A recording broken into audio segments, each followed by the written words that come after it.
यानी पतन।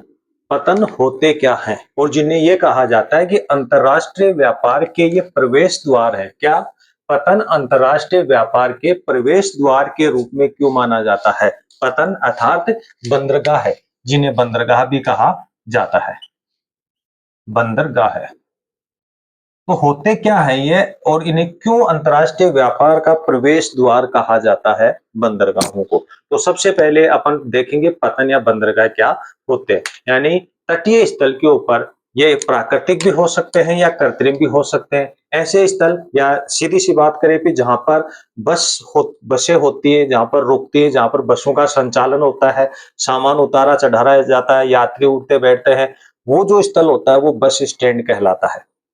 ऐसे ही रेलवे स्टेशन जहां पर ट्रेनें आती हैं, यात्री उसमें चढ़ते उतरते हैं, विश्राम स्थल कर इस विश्राम करते हैं, वहां पर माल चढ़ता और उतरता है। ऐसी जगह जो होता है, ऐसे जो बिंदु होता है उसे रेलवे स्टेशन कहा जाता है। जहां पर हवाई जहाजें वगैरह आती है, रुकती है, यात्री माल वगैरह का आदान प्रदान होता है, वो एयरपोर्ट कहलाते। ठीक वैसे ही जहां पर समुद्री जहाजें आकर सामान का उतार लदान करती हैं, यात्रियों को उतारते चढ़ाते हैं, जहां पर भंडारण होता है सामान का, जहां पर जहाजें आकर रुकती हैं, वो कहलाता है बंदरगाह या पतन। तो क्यों बंदरगाह या पतन को अंतरराष्ट्रीय व्यापार का एक प्रवेश द्वार कहा जाता है? तो पतन या बंदरगाह होते क्या हैं?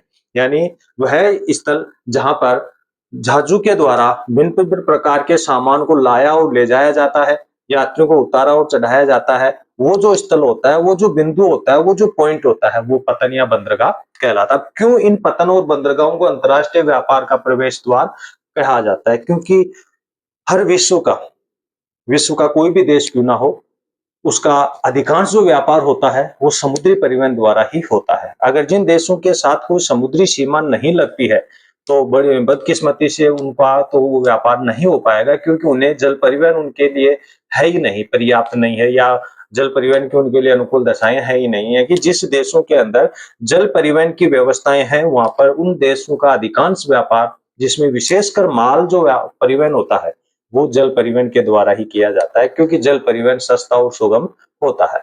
इसलिए विभिन्न देशों के द्वारा जो व्यापार किया जाता है विभिन्न देशों से, वो ज्यादातर जल परिवहन के द्वारा होता है। इसी के कारण वो जल परिवहन होगा तो उसका जो बिंदु होता है वो पतन या बंदरगाह कहलाएगा, और इसी को अंतरराष्ट्रीय व्यापार का प्रवेश द्वार कहलाता है, क्योंकि विभिन्न देशों से जो भी वस्तुएं वगैरह आती हैं देशों में, वो समुद्री मार्ग से आती है, और वो समुद्री मार्ग से आएंगे तो उसका जो स्टेशन होता है वो कौन सा होता है?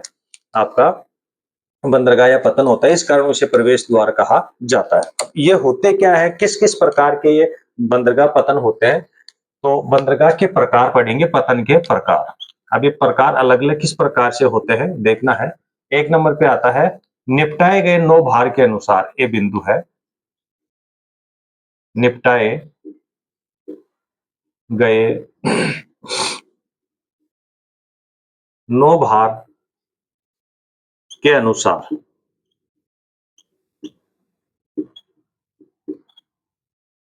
निपटाए गए नौ भार के अनुसार, निपटाए गए नौ भार का मतलब होता है कि किस प्रकार से वहां पर कौन कौन से कार्य किए जाते हैं, उन कार्यों के आधार पर उन बंदरगाहों को जो है ना वो बांटा गया है एक सामूहिक रूप से, निपटाए गए नौ भार के अनुसार। तो ऐसे में इसका एक नंबर के ऊपर आता है आपका औद्योगिक पतन। निपटाए गए नौ भार के अनुसार एक नंबर पे बंदरगाह आता है, पतन आता है औद्योगिक पतन।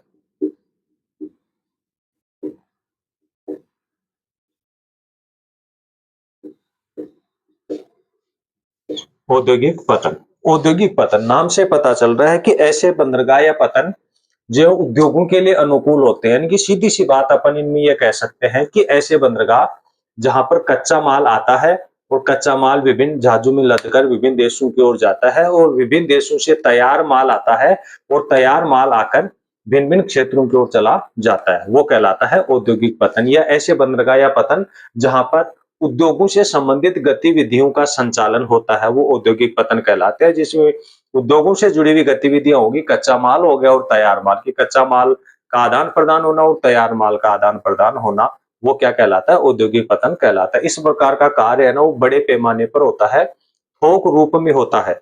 बड़े बड़े विशालकाय कंटेनर वगैरह आते हैं, बड़े बड़े विशालकाय ट्रक वगैरह भरकर आते हैं और पूरे जहाज एक ही कच्चे माल के रूप में जाते हैं, पूरे जहाज में तैयार माल ही होकर आता है और उन्हें भिन्न-भिन्न क्षेत्रों में भेज दिया जाता है। तो ऐसे क्या कहलाएँगे? औद्योगिक पतन कहलाते हैं, जो उद्योगों से जुड़ी हुई गतिविधियों का संचालन करते हैं। फिर आ जाता है दूसरा, वाणिज्य पतन।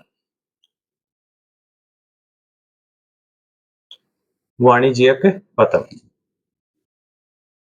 वाणिज्यिक पतन यानी व्यापार, इसे व्यापारिक पतन भी कह सकते हैं। व्यापारिक पतन भी कहा जाता है, यानी कि ऐसे बंदरगाह जिनमें व्यापार से जुड़ी हुई गतिविधियों का संचालन होता है और वो थोक रूप में न होकर एक फुटकर व्यापार में होता है। जैसे विदेशों से बड़ी जहाज आ गई, तैयार माल आ गए, वहां पर जहाजों में उतरेगा और वहां से ट्रकों में लदकर भिन्न भिन्न क्षेत्रों की ओर है ना वो चला जाता है। तो यानी कि व्यापार के उद्देश्य के लिए इसका इस पतन का उपयोग किया जाता है, तो वो व्यापारिक पतन कहलाते हैं। इसी प्रकार से इसका एक तीसरा और आ जाता है, विस्तृत पतन कहते हैं जिसे। तीसरा है विस्तृत पतन। यह एक बड़े पैमाने का पतन होता है, विस्तृत यानी बड़े पैमाने का। बड़े पैमाने का ये पतन है और इस पतन पे थोक और छोटे टुकड़ों में दोनों प्रकार के व्यापारिक गतिविधियों का इसमें संचालन होता है। बड़ा कारण व्यापार भी होता है और छोटा व्यापार भी होता है। इसके साथ-साथ इसके ऊपर यात्रियों का भी आदान-प्रदान किया जाता है, तो ये विस्तृत पतन कहलाते हैं। ठीक है? तो ये तो हो गए निपटाए गए नौभार के अनुसार। इसके बाद में आगे देखेंगे अपन अवस्थिति के आधार पर, बी पॉइंट है, अवस्थिति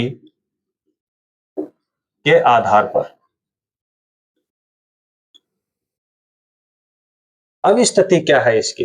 अवस्थिति का मतलब लोकेशन, यानी ऐसे पतन जो कहां पर स्थित है। तो ऐसे में इसे मोटे तौर पर 3 भागों में बांटा जाता है। जैसे मान लो भारत के मैप की से अपन प्रायद्वीपीय स्थिति बना ले कि ये जो भारत की स्थिति है, ये प्रायद्वीपीय स्थिति है क्योंकि इसके तीनों ओर अरब सागर, हिंद महासागर और बंगाल की खाड़ी है। तो इसके आधार पर अपन आपको समझाएंगे कि ये किस प्रकार से अवस्थिति के आधार पर है। तो इसमें 1 नंबर पे आ जाता है अंतर्देशीय पतन।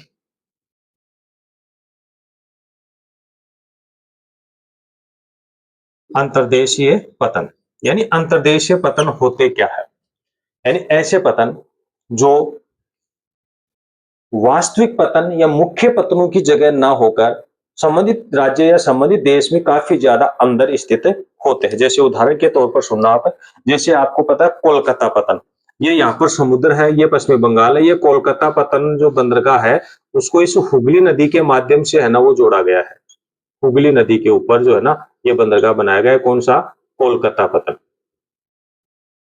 कोलकाता पतन यानी कि ऐसे पतन जिन्हें किसी नहर के द्वारा या किसी नदी के द्वारा है ना वो जोड़ा जाता है। यानी कि ऐसे पतन मुख्य बंदरगाहों के तट, समुद्री तट के ऊपर स्थित नहीं होते हैं, बल्कि आंतरिक भाग, स्थलीय भाग में ये मौजूद होते हैं, जिन्हें किसी नहर या नदी के द्वारा जोड़ा हुआ होता है। जैसे हुगली हुगली नदी के ऊपर कोलकाता पतन है, जो लगभग तट से जो है ना 105 किलोमीटर, लगभग 105 किलोमीटर अंदर जो है ना इसकी स्थापना की गई है। तो ऐसे पतन है ना वो क्या कहलाते हैं?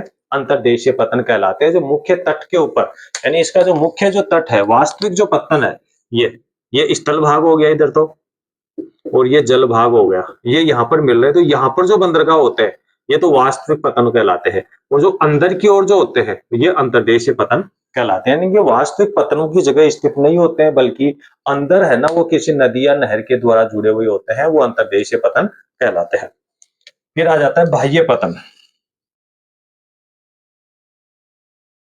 बाह्य पतन यानी ये पतन भी मुख्य तट वास्तविक पतनों के ऊपर स्थित नहीं होते हैं, बल्कि काफी बाहर स्थित होते हैं, समुद्रों के अंदर। समुद्र के अंदर जैसे मान लो ये तटीय सीमा हो गई, ये पूरा, ये तटीय सीमा हो गई, पूरा जल है, जल से जल के अंदर है ना यहाँ पर ऐसे स्थित होते हैं, जो किसी टापू वगैरह जो निकला हुआ होता है, पर्वतीय श्रेणी ऊपर निकली हुई होती है ना, वहां पर स्थित होते हैं। इन्हें मार्ग पतन भी कह सकते हैं, क्योंकि आगे देखेंगे अपन कार्यकलापों के आधार पर जिसमें भी आ जाते हैं, तो ये काफी ज्यादा बाहर स्थित होते हैं, समुद्रों के अंदर स्थित होते हैं। अंदर मतलब गहराई में नहीं, बल्कि ऐसे लेटीट्यूड, लंबाई में जो है ना वो अंदर स्थित होते हैं। ये क्या होते हैं कि ये विशालकाय जहाजों के लिए होते हैं। विशालकाय जहाज यानी विशालकाय का मतलब हो गया बड़ी जो जहाजें होती है, उन बड़ी जहाजें है ना, ये यहाँ पर आकर रुकते हैं, क्योंकि इन तटों के ऊपर बड़ी जहाजें नहीं आ सकती, क्योंकि इनके तट की जो गहराई होती है ना, वो बहुत कम होती है, इसलिए विशालकाय जहाजें होती है ना, वो यहाँ पर नहीं आ पाती हैं। और इन्हीं आंतरिक बंदरगाह जो कि बाह्य पतन जिन्हें बोलते हैं, इन्हीं के ऊपर है ना वो स्थित होते हैं। तो ये बाह्य पतन होते हैं जो विशालकाय जहाजें यहाँ पर आकर रुक जाती है, और फिर छोटी जहाजों से सामान वगैरह को लाकर इन तटों के ऊपर ले जाया जाता है, तो वो बाह्य पतन कहलाते हैं। एक होता है वास्तविक पतन। अब स्थिति के आधार पर एक पतन आ जाता है आपका वास्तविक पतन। वास्तविक पतन कहें या बंदरगाह कहें, तो वास्तविक पतन यानी ये वास्तविक पतन हो गया जो मुख्य तट के ऊपर स्थित होता है। उस बंदरगाह के एक तरफ तो स्थलीय भाग होता है, दूसरी तरफ जलीय भाग होता है, यानी कि ये बंदरगाह एक तरफ स्थल से जुड़ा हुआ था और दूसरी तरफ जल से जुड़ा हुआ था। जो तटीय जो सीमा होती है, इस तटीय सीमा के ऊपर स्थित जो बंदरगाह होता है, वो वास्तविक पतन कहलाता है। तो यानी बंदरगाह अब स्थिति के आधार पर तीन प्रकार के होते हैं। एक तो वास्तविक पतन जो बिल्कुल तट के ऊपर स्थित होते हैं, एक अंतर्देशीय पतन जो स्थलीय भाग के अंदर होते हैं, जो नहर या नदी के द्वारा जुड़े हुए होते हैं, एक बाह्य पतन होते हैं जो समुद्र के अंदर होते हैं, जो वहां पर विशालकाय जहाजें आती हैं, जो तट पे विशालकाय जहाज नहीं आ सकती, वो इन तटों के ऊपर आती है। तो ये अवस्थिति के आधार पर तीन प्रकार के हो गए हैं। अब आ जाता है कार्यकलाप के आधार पर, ये पॉइंट है, कार्यकलाप के आधार पर पतन अलग अलग प्रकार के होते हैं, यानी कि कार्यकलाप के आधार पर पतन जो है ना, वो अलग अलग प्रकार के होते हैं। अब किस प्रकार के होते हैं, अब अपने लिए तो ये हो गया कि भाई पतन है, बंदरगाह है, सभी एक ही होते हैं, नहीं एक नहीं होते हैं। उन सबका अलग अलग कार्य होता है। इन बंदरगाहों को अलग अलग कार्य के लिए निर्धारित किया गया है कि कौन से बंदरगाह से कौन सा कार्य होगा, तो उसी प्रकार के कार्य वहां पर होते हैं। ऐसा नहीं है कि कोई बंदरगाह है जहां पर कच्चा माल तैयार माल भी उधर से जा रहा है, यात्री भी उधर से आ जा रहे हैं, जैसे तेल वगैरह भी वहीं से आ जा रहा है, हर सारा कार्य वहीं से हो रहा है, ऐसा नहीं होता, बल्कि एक व्यवस्थित संचालन इनका होता है कि किसी एक बंदरगाह से एक ही प्रकार का कार्य किया जाता है। वो कौन कौन से होते हैं, तो कार्यकलाप के आधार पर अपन देखेंगे, या विशिष्ट, अपन ये भी कह सकते हैं कि विशिष्ट कार्यकलापों के आधार पर, विशिष्ट या कार्यकलाप भी कह सकते हैं। तो इसमें एक नंबर पे आता है तेल पतन। इसका एक नंबर देखना है, तेल पतन। अभी आपको नाम से पता चला तेल पतन, यानी कि ऐसे पतन, ऐसे बंदरगाह है जहां से सिर्फ तेल का आयात और निर्यात किया जाता है, तेल के रूप में उसका प्रयोग किया जाता है। बड़े बड़े कंटेनर टैंकर यहाँ पर होते हैं, और यहाँ पर स्थलीय भाग के अंदर भी बड़े बड़े अंडरग्राउंड टैंकर वगैरह बनाए हुए होते हैं, भारी टैंकर भी होते हैं, ताकि जहाजों से आया हुआ तेल वगैरह उनमें भर लिया जाता है, और उन भरे हुए टैंकरों में से फिर स्थानीय टैंकर वगैरह में है ना तेल शोधनशालाओं में उन्हें भेजा जाता है। ऐसा नहीं होता है कि जहाज समुद्र पर खड़ी है, जब तक टैंकर नहीं आते हैं, ट्रक वगैरह परिवहन के, तब उन जहाजों से उसमें लादा जाता है, ऐसा नहीं होता, बल्कि पूरे के पूरे जो जहाजें होती है, उन जहाजों का तेल वहां पर अंडरग्राउंड या जो ऊपर बाहर बने हुए होते हैं, उनमें उन टैंकरों में उतार लिया जाता है, भर लिया जाता है, जहाज और लाने के लिए छोड़ दी जाती है, और वहां से फिर अलग अलग क्षेत्रों में भेजने के लिए उसका प्रयोग किया जाता है। तो ये टैंकर पतन कहलाता है। जैसे अबादान का त्रिपोली टैंकर पतन है, त्रिपोली, ठीक है। ऐसे ही अदन, अदन का है, अदन की जो खाड़ी है उसके किनारे के ऊपर स्थित है, त्रिपोली अबादान का हो गया। तो ऐसे तेल पतन की श्रेणी में इन्हें गिना जाता है, जो सिर्फ और सिर्फ तेल के लिए इसका उपयोग किया जाता है। फिर आ जाता है दूसरा बिंदु, आ गया इसका मार्ग पतन। मार्ग पतन या इसे विश्राम पतन भी कहते हैं, विश्राम पतन, नाम से पता चल रहा है इनको, मार्ग पतन या विश्राम पतन। जैसे मान लो आपने सड़क परिवहन के माध्यम से आप बसों में जा रहे हो और काफी लंबी दूरी की यात्रा कर रहे हो आप, ठीक है। शाम के समय बसों में बैठे और आपको सुबह वहां पर उतरना है, पूरे दिन की आप सफर कर रहे हो, पूरे रात का सफर कर रहे हो। तो जैसे मान लो रात वाले सफर को अपन ले, तो शाम के समय अगर अपन बसों में बैठते हैं, तो लगभग 11-12 बजे के आसपास बसें जाकर किसी होटल वगैरह ढाबे के ऊपर रुकती है, ठीक है। वहां पर यात्री उतरते हैं, वहां पर कुछ खाना पीना वगैरह कर लेते हैं, गाड़ियों को चेक कर लिया जाता है, तेल वगैरह भरने की व्यवस्था सारी कर ली जाती है। तो वो कहलाते हैं वो जो बस स्टैंड होते हैं, ऐसे जगह जगह होटलें वगैरह बनी हुई होती हैं। तो आप कहोगे कि होटल समुद्र के अंदर भी होती हैं क्या? ऐसा नहीं है। समुद्र के अंदर जो बंदरगाह बने हुए होते हैं टापू वगैरह के ऊपर, वहां पर बड़े बड़े बंदरगाह बने हुए होते हैं, और वहां पर हर सुविधा होती है। पीने का पानी भी, समुद्र में चलता है पानी है, लेकिन वो पीने योग्य नहीं है, पीने का पानी भी मिलता है वहां पर, उन जहाज़ों के लिए ईंधन भी मिलता है, खाने-पीने की सामग्री भी मिलता है। आपातकालीन स्थिति में जहाज़ें वहाँ पर रुककर अपने आप को सुरक्षित कर लेते हैं, जैसे समुद्र में कोई तूफ़ान उठ गया, तो जहाज़ें वहाँ पर किनारे पे लग जाती हैं, जहाज़ों को वहाँ पर बाँध दिया जाता है और ताकि तूफ़ान से उसे कोई नुकसान ना हो। जैसे तकनीकी खराबी आ गई, उससे बचने के लिए वो वहाँ पर रुक जाते हैं या कोई समुद्री डाकुओं को और आपदाएँ आ जाते हैं, तो उनसे बचने के लिए वहाँ पर रुकते हैं। तो ऐसे पतन है ना, वो मार्ग पतन या विश्राम पतन कहलाते हैं, कि लगातार अगर जहाज़ें वगैरह चलती भी रहती है, तो गर्म वगैरह हो जाती है, कोई दिक्कत हो जाती है, तो थोड़े समय के लिए वो वहाँ पर रुकते हैं, रेस्ट करने के लिए। तो ऐसे बंदरगाह हैं, वो मार्ग पतन या विश्राम पतन कहलाते हैं। जैसे होनोलुलु बंदरगाह है, पूर्वी प्रशांत महासागर में आपका अमेरिका का जो हवाई द्वीप राज्य है, अमेरिका का हवाई द्वीप राज्य है, वहाँ पर ये बंदरगाह बना हुआ है, जिसे होनोलुलु कहते हैं। होनोलुलु। ये अपन ने जो व्यापारिक मार्ग पढ़ा था ना, उत्तरी अटलांटिक समुद्री मार्ग और दक्षिणी अटलांटिक उत्तरी प्रशांत महासागर और दक्षिणी प्रशांत महासागर जो मार्ग पड़ा था, उसमें था कि उत्तरी प्रशांत महासागर में अमेरिका के पश्चिम में जो हवाई द्वीप है अमेरिका का, उसके ऊपर जो है ना ये स्थित है होनोलुलु बंदरगाह। ठीक है? वो कैसा है? मार्ग पतन या विश्राम पतन के रूप में उन्हें जाना जाता है। इसी के अलावा जैसे उत्मासा अंतरीप है, उत्मासा अंतरीप, ये दक्षिण अफ्रीका की बिल्कुल जैसे मान लो ये दक्षिण अफ्रीका वाला ये भाग है, तो यहाँ पर केप टाउन के पास में जो है ना ये यहाँ पर स्थित है। तो ये भी एक विश्राम पतन के रूप में माना जाता है, जो एशियाई और यूरोपीय देशों को जोड़ने का ये मार्ग प्रदान करता था। तो आप इसको ज्यादा समझने के लिए परिवहन वाला और जल परिवहन वाले में भी जो आप है ना कौन सा मार्ग यानी हिंद महासागर और भूमध्य सागरीय समुद्री मार्ग को पढ़ना आप, उसमें ये पॉइंट और मिल जाएगा आपको। तो ये विश्राम पतन कहलाते हैं। इसके बाद में आता है पैकेट स्टेशन, 3 नंबर पे पैकेट स्टेशन। पैकेट स्टेशन होता क्या है? पैकेट स्टेशन का मतलब हो गया जैसे मान लो इस जगह इस बंदरगाह के ऊपर, या मान लो ये जो आंतरिक बंदरगाह है, ये यहाँ पर कोई विशालकाय जहाज है ना, वो यहाँ पर आए, इतना सामान लेके आए कि उनको फिर छोटी-छोटी जहाजों में भरकर है ना, वो अलग-अलग क्षेत्रों में है ना, वो भेज दिया जाता है। तो पैकेट स्टेशन छोटे-छोटे टुकड़ों में जहाजों में भरकर है ना, वो भेज दिया जाता है। विशालकाय जहाजें यहाँ पर आई हैं बाह्य पत्तनों पे, और वहाँ उनको छोटे-छोटे जहाजों में सामान भरकर है ना, वो अलग-अलग क्षेत्रों में भेज दिया जाता है। तो वो पैकेट स्टेशन या पैकेट आपके पतन बंदरगाह कहलाते हैं। ठीक है? इसके बाद में आ जाता है चौथा आंत्रपो पतन। आंत्रपो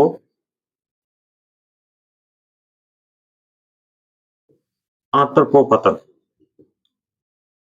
आंत्रपो पतन का मतलब ये होता है, जैसे मान लो ये मुंबई बंदरगाह है। मुंबई बंदरगाह से विभिन्न क्षेत्रों से अपन ये सामान लेकर आ गए, यहाँ पर एकत्रित कर दिया।